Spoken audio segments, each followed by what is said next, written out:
नमस्कार, केबी न्यूज़ देख रहे हैं आप। केबी न्यूज़ खबर आपकी में आपका स्वागत है। आज की हमारी खबर का जो शीर्षक है वो है अजब शहर की गजब कहानी।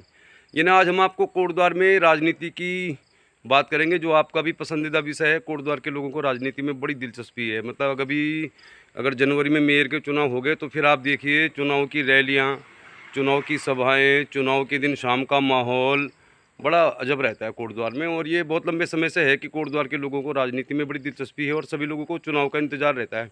चुनाव होते हैं तो बड़ी रौनक होती है कोटद्वार में। मतलब हज़ारों की संख्या में लोग रैलियों में उमड़ पड़ते हैं और सभाएं होती हैं, रैलियां होती हैं तो लोग बड़ा जुलूस निकालते हैं, बड़ा जश्न मनाते हैं राजनीति का। लेकिन कैसी है कोटद्वार की राजनीति, ये आपको दिखाएंगे। क्योंकि कोटद्वार पीजी कॉलेज में छात्र संघ के चुनाव के परिणाम आ चुके हैं। कण्वा घाटी में भी कॉलेज है, एक छोटा सा ही है, शायद 300-400 बच्चे होंगे वहाँ पे। वो कॉलेज किसने बनाया, ये भी राजनीति का मुद्दा होना चाहिए। लेकिन आज हम आपको राजनीति की खबर दिखाएंगे, लेकिन उससे पहले खबर कुछ और दिखाते हैं, फिर आपको बताते हैं क्या है हमारा आज का जो शीर्षक। कोटद्वार में अजब शहर की गजब राजनीति। पीजी कॉलेज के जो परिणाम आए हैं उससे आपको पूरे कोटद्वार की, भाबर की राजनीति का मालूम चल जाएगा कि यहाँ के लोग किस तरह की राजनीति करते हैं। विकास की करते हैं, विनाश की करते हैं, या अहम की करते हैं, या जातिवाद की करते हैं। लेकिन पहले कुछ और खबरों पर बात कर लेते हैं। तो कोटद्वार भाबर में एक युवती को घर में आके चाकू मारकर घायल करने वाले युवक पंकज कुमार, जो बिहार के निवासी हैं, नोएडा में नौकरी करते थे। जैसा हमने कुछ दिन पहले आपको खबर दिखाई थी, कोटद्वार भाबर में एक युवती को उसके घर में जाकर एक युवक ने घायल कर दिया। युवती भी पहले नोएडा में जॉब करती थी और जो युवक है ये बिहार का निवासी है, नोएडा में जॉब करता था। पंकज कुमार इसका नाम है। जब ये घर में आके इसने युवती पे हमला कर दिया तो इसकी बाइक थी अपाचे जिससे आया था, इस बाइक को पुलिस ने पहले सीज कर दिया था। ये खबर हम आपको दिखा चुके हैं। तो कोटद्वार पुलिस ने दिल्ली जाकर इस आरोपी युवक को, जिसने कोटद्वार भाबर में एक युवती पर जानलेवा हमला किया था चाकू से, उसको गिरफ्तार कर लिया है। तो कोटद्वार पुलिस का ये काम सराहनीय है। बहुत जल्दी इस युवक को गिरफ्तार कर लिया गया। एक तरफा प्यार का मामला है, सरफिरे आशिक ने इस तरह से एक घटना को अंजाम दिया, तो ऐसी घटनाएं कोटद्वार में होती नहीं है। तो ये चलो ठीक है कि कम से कम पुलिस ने उस आरोपी युवक को गिरफ्तार कर लिया जो फरार हो गया था। आजकल भारत में जो है क्रिकेट का वर्ल्ड कप चल रहा है, मतलब वनडे क्रिकेट का विश्व कप चल रहा है। हमने शुरू में कुछ खबरें आपको दिखाई थी कि भारत की टीम आसानी से सेमीफाइनल में पहुंच जाएगी, जैसा हो भी रहा है। एक मजबूत बैटिंग लाइन वाली टीम को गेंदबाजी ने बड़ी धार दे दी है। मतलब कुलदीप यादव, रविंद्र जडेजा, मोहम्मद सिराज और मोहम्मद शमी के बाद जो नंबर 1 गेंदबाज हैं बुमराह, इनकी जो ऐसी घातक गेंदबाजी हो रही है, तो भारत की टीम तो सेमीफाइनल में पहुंच ही गई है। खाली ये फैसला होना है कि वो सेमीफाइनल किससे खेलेगी। तो भारत के अलावा साउथ अफ्रीका, ऑस्ट्रेलिया लगभग पहुंच गई है सेमीफाइनल में। चौथी टीम का फैसला होना है। कल अफगानिस्तान और ऑस्ट्रेलिया के बीच जो मैच हुआ उसमें ग्लेन मैक्सवेल ने जो पारी खेली है, मतलब ये एक इतनी प्रेरणादायक पारी थी। मतलब इंजर्ड मैक्सवेल ने 90 रनों पे 7 विकेट गिर जाने के बाद भी जिस तरह ऑस्ट्रेलिया को जिताया, तो वो पूरे दुनिया में मतलब लोगों के लिए एक प्रेरणा है। मतलब जो लोग ये सोचते हैं यार कि किसी भी काम को करने में फेलियर होने के बाद बोलते हैं यार मेरी किस्मत ख़राब थी, ऐसा नहीं हुआ, वैसा नहीं हुआ, तो उनको ग्रेग मैक्सवेल की पारी देखनी चाहिए। 90 पे 7 होने के बाद मैक्सवेल ने जिस तरह से बल्लेबाजी की और अपने देश को जिताया, तो आप अपने काम को इस तरह ही जुनून में कीजिए। मतलब आपको भी काम करने का ऐसा जुनून होना चाहिए कि मुझे कामयाब होना ही होना है। अब मैक्सवेल इंजर्ड थे, फिर भी उन्होंने शानदार पारी खेली, तो मैं मैक्सवेल को सैल्यूट करता हूं। और सब लोगों को मैक्सवेल से प्रेरणा लेनी चाहिए कि ज़िंदगी में कोई हार का बहाना नहीं है, कामयाब नहीं हो पाने का कुछ भी बहाना नहीं होता है, कोशिश करने वालों की कभी हार नहीं होती। तो ग्लेन मैक्सवेल की जो पारी थी उसको केबी न्यूज़ सैल्यूट करता है, और इस पारी को देखकर आप भी अपनी ज़िंदगी में कुछ करने का जज्बा भर सकते हैं। तो उन्होंने भारतीय फैंस को भी थैंक्स कहा है, तो अच्छा है। मैक्सवेल ने शानदार पारी खेली है। बहुत से लोग जानना चाह रहे हैं, मतलब यूट्यूब में भी क्या है कि तरह तरह के वीडियो आते रहते हैं। तो क्रिकेट की अगर बात करें तो हमने क्रिकेट को बहुत लंबे समय तक देखा है। शुरुआत से हम यही कह रहे हैं कि भारत की टीम बहुत संतुलित है। सेमीफाइनल अगर भारत की टीम जीत गई तो भारत की टीम ही वर्ल्ड चैंपियन बनेगी, कि टीम बहुत स्ट्रॉन्ग है, मतलब बहुत ही स्ट्रॉन्ग टीम है भारत की। अब सेमीफाइनल में पाकिस्तान और न्यूजीलैंड को लेकर बहुत सारी अफवाहें चल रही हैं, चर्चाएं चल रही हैं। न्यूजीलैंड को अपना आखिरी मैच श्रीलंका के खिलाफ खेलना है, पाकिस्तान को अपना आखिरी मैच इंग्लैंड के खिलाफ खेलना है। अगर दोनों ही टीमें जीत जाती हैं, अगर न्यूजीलैंड भी जीत जाती है, पाकिस्तान भी जीत जाती है, तो फिर कौन सी टीम होगी चौथी जो सेमीफाइनल में पहुंचेगी। आपको थोड़ा जानकारी दे देता हूं मैं, अगर आपको जानकारी नहीं है, क्योंकि गलत जानकारियाँ आजकल चलती रहती हैं। न्यूजीलैंड अगर जीत गई तो 99% चांस है कि न्यूजीलैंड ही सेमीफाइनल में पहुंचेगी, क्योंकि फिर रन रेट का मामला हो जाएगा। अगर पाकिस्तान इंग्लैंड को हरा भी देगी तो उसके बाद भी रन रेट का मसला हो जाएगा। तो रन रेट न्यूजीलैंड का बहुत ज़्यादा है। अगर न्यूजीलैंड जीती तो उसके भी 5 मैचों में जीत हो जाएगी, और पाकिस्तान अगर इंग्लैंड को हरा देती तो उसकी भी 5 जीत हो जाएंगी। लेकिन पाकिस्तान को 131 रनों के अंतर से कम हराना होगा इंग्लैंड को, अगर न्यूजीलैंड श्रीलंका को हरा देती है तो। यह है असली समीकरण। तो पाकिस्तान के लिए जीतने के साथ साथ 131 रनों की जीत की अंतर भी रखना होगा और उम्मीद करनी चाहिए कि न्यूजीलैंड हार जाए तो पाकिस्तान सेमीफाइनल में पहुंचेगी, नहीं तो उनके चांस बहुत कम है क्योंकि उनका रन रेट है बहुत कम। चलिए फिर अब बात करते हैं असली वाली, जो हमने आपको शुरू में कही थी, कोटद्वार शहर की अजब गजब राजनीति। अजब गजब राजनीति हम इसलिए कह रहे हैं कि आप छात्र संघ चुनावों को लेकर भी हमने खबर डाल दी थी कि जो ABVP के छात्र संघ के प्रत्याशी हैं आयुष त्रिपाठी, जिनके ऊपर मामला भी चल रहा था, मतलब इन्होंने अंकुश गिल्डियाल के साथ इनकी कुछ मारपीट हो गई, चलो उस बात को छोड़ दीजिए आप। तो हमने ये कहा था कि आयुष त्रिपाठी को लेकर बीजेपी में, यानी कि जो लोग चुनाव लड़ाते हैं, चुनाव लड़ाने के लिए कैंडिडेट डिक्लेयर करते हैं, कोटद्वार PG कॉलेज भी एक मतलब ठीक ठाक कॉलेज है, पौड़ी गढ़वाल का, मतलब ज़्यादा स्ट्रेंथ वाला है, थोड़ा सा एक राजनीतिक मतलब एक सुराग भी मिलता है इस कॉलेज की राजनीति से। तो हमने आपको बहुत पहले ही खबर दिखा दी थी कि आयुष त्रिपाठी को लेकर बीजेपी में एक मत नहीं है, और इसका परिणाम आप चुनाव परिणाम देखेंगे तो आपको साफ दिखाई देगा। ABVP की दीक्षा ठाकुर को मिले 600 से ज़्यादा वोट और ABVP के अध्यक्ष पद के दावेदार को मिले 376 वोट। तो आप समझ लीजिए कि आयुष त्रिपाठी जो थे वो एक मत के उम्मीदवार नहीं थे। और हमने बहुत सारे लोगों से बिहाइंड द कैमरा बात की थी, तो फ्रंट में तो कोई नहीं बोलना चाह रहा, क्योंकि अब मेयर के चुनाव होंगे, अगर इस तरह का बयान दे देंगे कि भाई ये प्रत्याशी हमारे गुट का नहीं है, इस गुट का नहीं है, तो बीजेपी में भी दो फाड़ हैं इस समय राजनीतिक तौर पर। कांग्रेस में तो है ही खैर। अब जो अध्यक्ष बने हैं अभिषेक अग्रवाल, ये वंदे मातरम ग्रुप जो है NSUI से टूट कर ही बना हुआ है, तो NSUI की ओर से भी अभिषेक अग्रवाल को समर्थन दिया गया।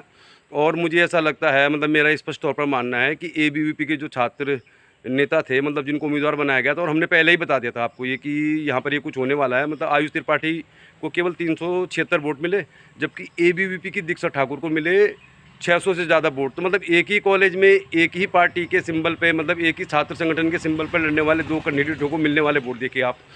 आयुष त्रिपाठी को 376, दीक्षा ठाकुर को 600 से ज़्यादा, 200 से ज़्यादा मार्जिन है। तो मतलब इस तरह की राजनीति कोटद्वार में होने लगी है कि अब पार्टियों के अंदर भी राजनीति हो रही है।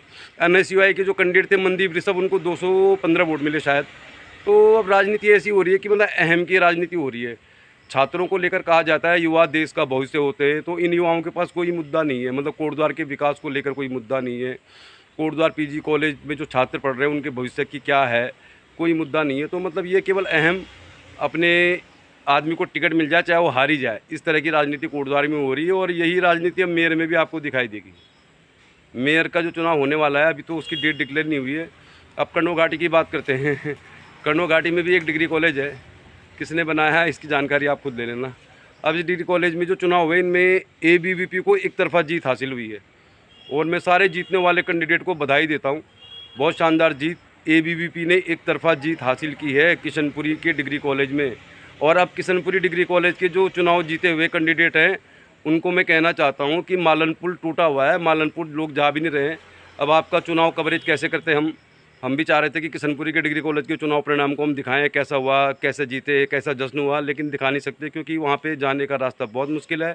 तो जो छात्र वाकई कोटद्वार बाबर में राजनीति करना चाहते हैं, तो उनको कोटद्वार बाबर के मुद्दों पे चुनाव लड़ना चाहिए।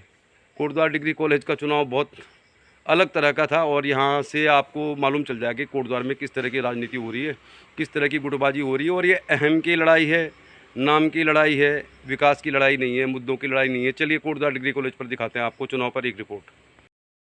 तो कोटद्वार डिग्री कॉलेज में जो छात्र संघ के चुनाव हुए, तो छात्र संघ के चुनाव में अध्यक्ष का ही पद सबसे बड़ा होता है, और बाकी पदों की बहुत ज़्यादा अहमियत लोग समझते भी नहीं है, लोग जानते भी नहीं है। इससे पहले कोटद्वार डिग्री कॉलेज में अंकुश गिंडियाल जो थे वो छात्र संघ के अध्यक्ष थे, जो नॉमिनेट जिनको कांग्रेस ने समर्थन दिया था, NSUI ने समर्थन दिया था, पिछले साल वो अध्यक्ष बन गए थे। इस बार अध्यक्ष पद के दावेदार आयुष त्रिपाठी थे ABVP के, और वैसे उत्तराखंड में बहुत ज़्यादा कॉलेजों में ABVP ही जीती है चुनाव, मतलब 52 कॉलेजों में अध्यक्ष ABVP के हैं, 32 जगह NSUI के हैं। तो कोटद्वार PG कॉलेज की जो राजनीति थी उसको लेकर हमने पहले भी वीडियो डाल दिया था कि आयुष त्रिपाठी को लेकर ABVP एकमत नहीं है। मतलब ये मालूम नहीं चल रहा कि कॉलेज में जो चुनाव लड़ने वाले कैंडिडेट हैं उनको कौन निर्धारित करता है, यानी कि कौन बताता है कि इसको टिकट मिलना चाहिए, क्योंकि NSUI में भी दो फाड़ हैं, और वंदे मातरम ग्रुप से जो अभिषेक अग्रवाल जीते वो NSUI के ही टूटे हुए कैंडिडेट हैं, मतलब यानी कि वो जो चुनाव जीते हैं तो NSUI के समर्थन पर ही जीते हैं। तो कोटद्वार PG कॉलेज में कुछ इस तरह की राजनीति हो रही है, जो कोटद्वार में वैसे भी चल रही है। इस समय बीजेपी के अंदर भी इसी तरह की राजनीति चल रही है जैसे कोटद्वार में आपको देखने को मिली होगी। NSUI के अधिकृत कैंडिडेट मनदीप ऋषभ को समथिंग कुछ ही वोट मिले, जबकि अभिषेक अग्रवाल जो ना ABVP से लड़े ना NSUI से लड़े, और वो गैर पहाड़ी भी थे। शायद कोटद्वार PG कॉलेज में पहली बार किसी गैर पहाड़ी को अध्यक्ष बनाया गया। तो 2 पहाड़ थे, मतलब आयुष त्रिपाठी को लेकर एक मत नहीं थी BJP ABVP, हमने ये पहले बता दिया था। और जो कांग्रेस NSUI के कैंडिडेट थे मनदीप ऋषभ, उनको लेकर भी बहुत सारे मतभेद थे। वैसे तो हमने वीडियो कल ही डाल दिया था। तो इस तरह की राजनीति हो रही है, मतलब कि मेरा बंदा है उसको टिकट मिलना चाहिए, चाहे वो चुनाव हार जाए, और मेरे बंदे को नहीं मिला मैं तो फिर किसी को भी वोट दे दूंगा, चाहे वो पहाड़ी भी ना हो। मतलब कोटद्वार PG कॉलेज में पहली बार गैर पहाड़ी अध्यक्ष बना है, और जो भी अध्यक्ष बने हैं उनको शुभकामनाएं देते हैं और उम्मीद करते हैं छात्र हितों के लिए काम करेंगे। लेकिन राजनीति का जो स्तर है कोटद्वार में मैं अहम की हो गया है। क्षेत्र का विकास कोई नहीं चाहता, कॉलेज के लिए कोई काम नहीं करना चाहता, बस अहम। तो कोटद्वार आए हम, खबर दिन भर दिखा रहे हैं आपको KB न्यूज़ में। और सरकारी हॉस्पिटल के पास एक मतलब प्रतीक्षालय बना हुआ है, जैसे बस स्टैंड होता है। तो थोड़ा आपको बताते हैं कि क्या है कोटद्वार में एक्चुअल में हो क्या रहा है। मतलब काम तो कुछ हो नहीं रहा है, जो कुछ हो रहा है तो वो कैसे हो रहा है दिखाते हैं आपको। खबर दिन भर देख रहे हैं आप, खबर राजनीति की दिखा रहे हैं आपको।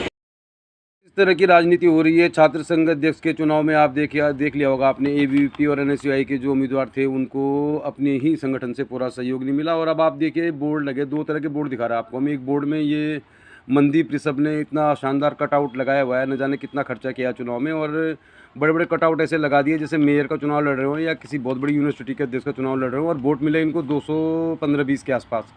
तो इतने बड़े प्रचार प्रसार करने से ही छात्रों के बीच इमेज नहीं बनती, या किसी भी तरह के चुनाव में इमेज नहीं बनती। तो प्रचार प्रसार तो ऐसे किया गया मनदीप ऋषभ के द्वारा, जैसे कि वो एक बहुत बड़े पद के चुनाव लड़ रहे हों, लेकिन वोट उन्हें कुछ भी नहीं मिले, क्योंकि ज़मीन में कुछ काम किया नहीं होगा, छात्र हित की बात करते नहीं होंगे। दूसरा बोर्ड आपको दिखाई दे रहा होगा यात्री शेड का, यहाँ पर एक प्रतीक्षालय लिखा हुआ है शेड, और इस शेड को देख के यही कह सकते हैं कि बिल्कुल सड़क पे बना हुआ है, यानी अतिक्रमण के दायरे में होगा। शेड बन गया है, बोर्ड भी लग गया है, शेड का उद्घाटन भी हो गया, लेकिन इसके अंदर बैठने की कोई व्यवस्था नहीं है। मतलब जब ये बोर्ड लगाया गया, जिनके सौजन्य से ये शेड यहाँ पे बना है, पहले तो ये सड़क पे चिपका हुआ है, और ऊपर से इसमें बैठने की कोई व्यवस्था नहीं है। तो ऐसे हो रहा है कोटद्वार में विकास, ऐसे हो रही कोटद्वार में राजनीति, और ऐसे ही है कोटद्वार के लोगों का मिजाज। अगर आपने कुछ खाना है, बाय द वे आपको कभी भूख लगती है, तो ऐसे कुछ आपको स्टॉल मिल जाएंगे जहाँ पे आप कुछ ले सकते हैं। अब हमने भी यहाँ से कुछ ले लिया, मतलब कुछ खा लिया, कचौड़ी वगैरह, क्योंकि अब बहुत सारी जगह जाना होगा। तो अब ये कुछ ऐसे भी मतलब स्टॉल लगाते हैं कि ये दोपहर 1 बजे तक ही लगाएंगे और इसके बाद एक घर चले जाएंगे। तो अब क्या है कि इसको मैं रोज़गार तो नहीं कह सकता, लेकिन चलो जो भी है, अगर 4-5 घंटे ये लगाते हैं। हमने एक कचौरी की प्लेट खाई यहाँ से 40 रुपये की, तो 100 प्लेट भी अगर इनकी बिकती होंगी औसत आ जाएगा इनको। सरकारी हॉस्पिटल के पास है ये, तो अच्छा है। मतलब आते जाते आप कभी हॉस्पिटल आना पड़े आपको और आपको कुछ खाना पड़े तो आप यहाँ पे आ सकते हैं। मतलब ये बनाते बहुत सारी चीज़ें, तो हॉस्पिटल में अक्सर हो जाती खाने पीने की समस्या। मरीज़ को तो खाना मिल जाता है, लेकिन जो मरीज़ के साथ तीमारदार होते हैं उनको कुछ खाना होगा तो फिर ये ठीक है, मतलब लाइट खाना है, ठीक है, खा सकते हैं। देखते रहिए KB न्यूज़, खबर आपकी।